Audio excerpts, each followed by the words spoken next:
नमस्कार दोस्तों, इस समय हम खड़े हैं हॉल नंबर 2 R47 गुलमोहर। यहाँ पर हमारे पीछे आपको स्टॉल दिखाई दे रहा है गुलमोहर किताब। रोज हम आपसे कह रहे हैं कि किताबों के इस कुंभ में प्रगतिशील अम्बेडकरवादी वाम विचारधारा वाली किताबों में जरूर डुबकी लगाइए और संविधान में अपनी आस्था जताइए। और इसी क्रम में आज हम आपको सामने लाए हैं पूनम तुषामड़ की नया कविता संग्रह। यह कविता संग्रह अपने आप में बहुत कुछ कह रहा है और हमारे साथ कवि भी मौजूद है और हमारे साथ वरिष्ठ कवि शोभा सिंह भी मौजूद है जो कवि हैं और लेखिका हैं, और हमारे साथ एक और शख्स है जो इनके बारे में भी बात करेंगे और उनका परिचय बहुत लंबा चौड़ा है गौतम जी का, वो खुद भी बताएंगे। लेकिन सबसे पहले बात आज इस किताब की। इस किताब का कवर देखिए, R47 में यह मौजूद है। पूनम तुषामड़ हिंदी साहित्य पढ़ती पढ़ाती और हिंदी साहित्य में अम्बेडकरवादी विचारधारा की क्या दस्तक होनी चाहिए।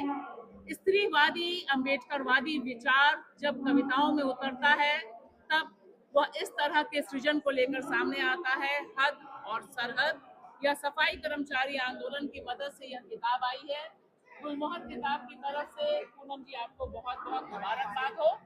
और अब मैं चाहूंगी कि आप गुलमोहर किताब के जो दर्शक हैं, जो पाठक हैं, उन्हें भी अपनी किताब के बारे में बताएं और उसके बाद आपके अगल बगल जो वरिष्ठ साहित्यकार खड़े हैं हम उनकी भी टिप्पणियां लेंगे। लेकिन सबसे पहले आज आज की यह शाम पूनम तुषामड़ के नाम और आपकी यह किताब हद और सरहद के नाम। जी, शुक्रिया भाषा, बहुत बहुत शुक्रिया और बहुत अच्छा लग रहा है इस बार अंतर्राष्ट्रीय पुस्तक मेले में गुलमोहर के स्टॉल पर मेरी ये किताब जो इस बार आई है हद से सरहद एक काव्य संग्रह है। और सफाई कर्मचारी आंदोलन को पहले तो बहुत शुक्रिया कि विल्सन जी ने मुझसे कहा कि आप लिखिए और हम प्रकाशित कराएंगे, और उस प्रेरणा से मैंने अपनी जो 100 कविताएं हैं वो संग्रहित की और ये मेरे हाथ में है ये संग्रह इस पुस्तक मेले में। और गुलमोहर का शुक्रिया इसलिए और साथ ही भाषा का और बाकी साथियों का कि उन्होंने इसको अपने स्टॉल पे ना केवल रखा है बल्कि आज उन्हीं के स्टॉल से ये कविता संग्रह आप सबके बीच में है। तो हद और सरहद एक ऐसा कविता संग्रह है, मैं इसके बारे में क्योंकि जैसा कि अभी भाषा ने कहा कि अम्बेडकरवादी विचारधारा और एक स्त्री होने के नाते जो मैंने सोचा समझा या जो मेरे जीवन के अनुभव रहे हैं, तो अपने आसपास के परिवेश में जिन चीजों को लगातार देख रहे हैं, जिस तरह से परिवेश में बदलाव हो रहे हैं, बहुत सारी चीजें लगातार बदल रही है। समाज और सत्ता के बीच बहुत कुछ बदलता है निरंतर, तो वही सब कुछ जैसे जैसे प्रभावित करता है, जो चीजें अंदर मन को छूती हैं, आसपास की घटनाएं परिघटनाएं, खुशी संताप जिन चीजों को लेकर होता है, वो सभी उस नजरिए के तहत जो एक नजरिया है मेरा, उसके तहत वो अलग अलग तरह से कविताओं में 100 कविताओं का संग्रह है ये, और वो इस पुस्तक में मैं आया। चाहती हूँ कि आप रूपचंद गौतम जी हैं और आपके बगल में एक तरफ शोभा जी हैं, दोनों लोग कविता कहानी पत्रकारिता में लिखाण लेखक के तौर पर हैं। आप अपनी कुछ कविता इसमें से सुनाएं तो बहुत अच्छा लगेगा। मैं पकड़ती हूँ इसको। जी, बहुत शुक्रिया भाषा, लेकिन जैसा कि आप खुद ही कह रही हैं और शोभा सिंह जी की कविताएं भी मैं पढ़ चुकी हूँ, कहानियां भी। तो ये तो मतलब एक तरह से बहुत साहस करना पड़ेगा मुझे अपनी कविताओं को पढ़ने के लिए, क्योंकि इतने बड़े वरिष्ठ लेखक और दूसरी तरफ रूपचंद गौतम जी, उनको तो पढ़ के सीखा है हमने। तो मेरे लिए ये मतलब खुशी तो है, लेकिन थोड़ी सी अंदर से घबराहट है। पता नहीं किस तरह की कविताएं कैसा वो रहेगा एक ये सबका। टाइटल कविता ही पढ़िए, आप बहुत अच्छा लगेगा। जी, मेरे सामने अभी हद और सरहद जो इस पुस्तक का भी शीर्षक है, तो वही कविता मेरे सामने है, इसी का पाठ मैं यहाँ से कर रही हूँ। उसने मूंछों पर ताव देते हुए बड़ी शान से कहा, सरहद पे जंग लड़ना आसान काम नहीं, जान हथेली पर रखनी पड़ती है। आखिर देश की आजादी और सुरक्षा का जिम्मा हम पर ही तो है। वह खामोश रही। उसने झुंझला कर कहा, तुम्हें कोई फर्क नहीं पड़ता, पड़ेगा भी कैसे, तुमने सरहद देखी ही कहाँ है। वह क्रोध में भरकर बोली, सही कहा तुमने, मैंने सरहद कहाँ देखी, मैंने तो केवल हद देखी, वह भी तुम्हारी तय की हुई। तुम सरहद पर रहो या समाज में, तुम आजाद हो। तुम्हारी न कोई हद है और ना ही कोई सरहद, पर मेरा न देश है न समाज और ना, और तो और मेरे घर में भी मेरी हदें तय हैं।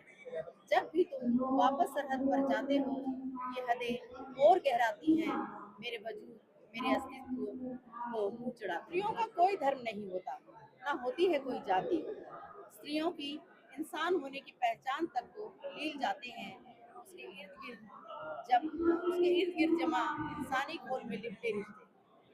रिश्तों का कोई नाम तो उसके वजूद में कहाँ बचा रहता है, वह केवल फैला रहता है आंगन में लगे वृक्ष की शाखाओं सा, जिसका अपना कोई स्वतंत्र अस्तित्व नहीं है। बेटी, पत्नी, प्रियसी और माँ, हर रिश्ता उससे जुड़ते ही उसके वजूद को निगल जाता है। पीड़ादार। बहुत सही। इसकी जो ये लाइन है, स्त्री की कविता कविता भर नहीं होती, वह होती है गवाह।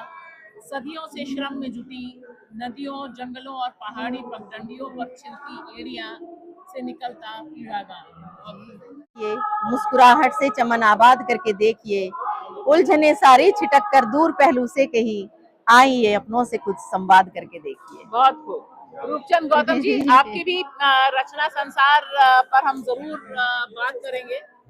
ये बताएं कि आप पूनम को देख रहे हैं और अभी कुछ कविताएं आपने देखी, क्या लग रहा है स्त्री कविता कैसे अलग है और दलित स्त्री कविता में पूनम के स्वर? दलित स्त्री कविता एक अभिव्यक्ति का विशेष माध्यम है और पूनम तुषावर एक आंदोलन से जुड़ी रही हैं और उस आंदोलन की अभिव्यक्ति इन कविताओं में झलकती है।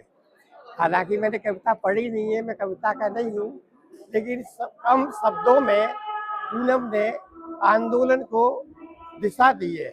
और वैसे भी कहा जाए तो गीत और कविता आंदोलन को दिशा देते रहे, आधार बिंदु रहे। बहुत मुश्किल है, अभी बहुत आवाजें हैं, लेकिन शोभा जी, आप अगर आपने त्वरित टिप्पणी पूनम पर या आज के दौर पर कविता में सुनी।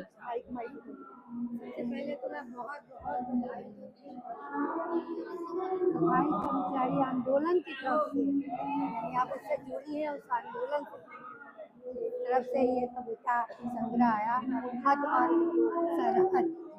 तो पहली जो ये आपने कविता सुनाई, यही बहुत बहुत मैं कहूँगी आपका फलक भी बहुत ऊंचा है।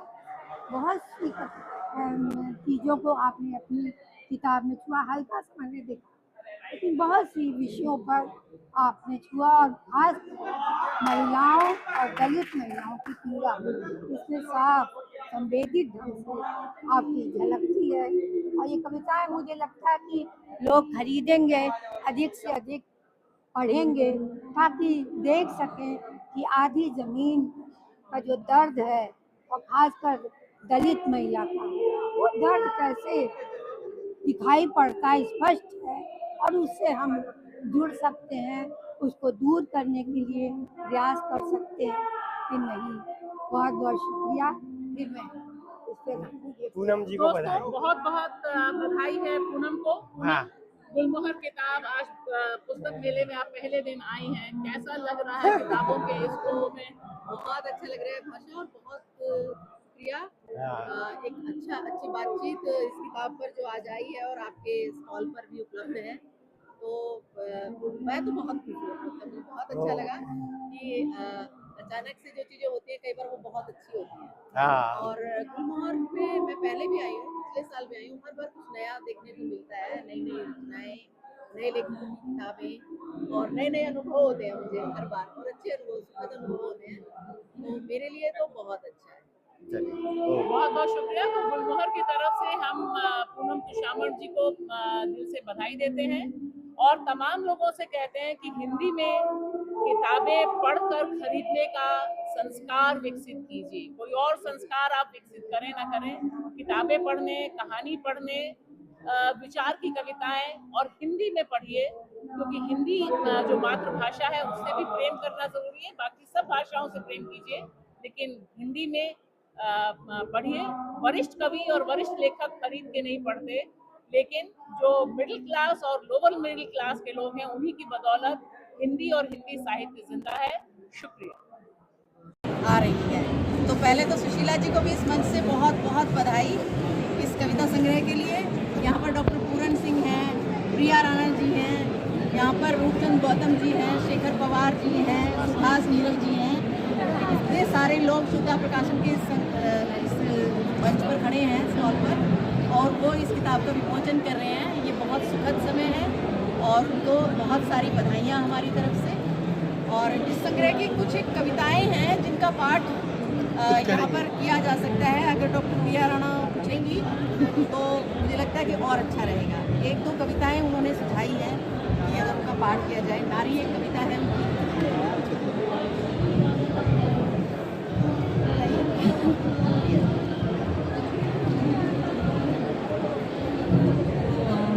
सुशीला मैडम की अनुपस्थिति में मैं उनकी कविता का पाठ कर रही हूँ आपके सामने। तो कविता का शीर्षक है नारी। हो सकती है कुलभूषण नारी, नाम रोशन करने वाली कुल दीपक, सतत जागरूक की मशाल, समता वाली हृदय, क्षमतापूर्ण व्यवहार, तुम्हें नमन बाकार। तुम ही ला सकती हो सामाजिक एकता, तुम ही ला सकती हो सामाजिक एकता, स्त्री पुरुष समानता, कन्या भ्रूण हत्या का बहिष्कार, शोषितों के मानवाधिकार।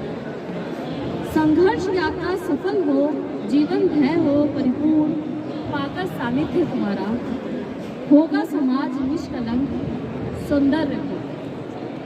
हर जगह उद्घोष तुम्हारा, हर जगह उद्घोष तुम्हारा, होगा स्वीकार स्वाभिमान अभिमान, पाएगी हर नारी विश्व में समता सम्मान। तो ये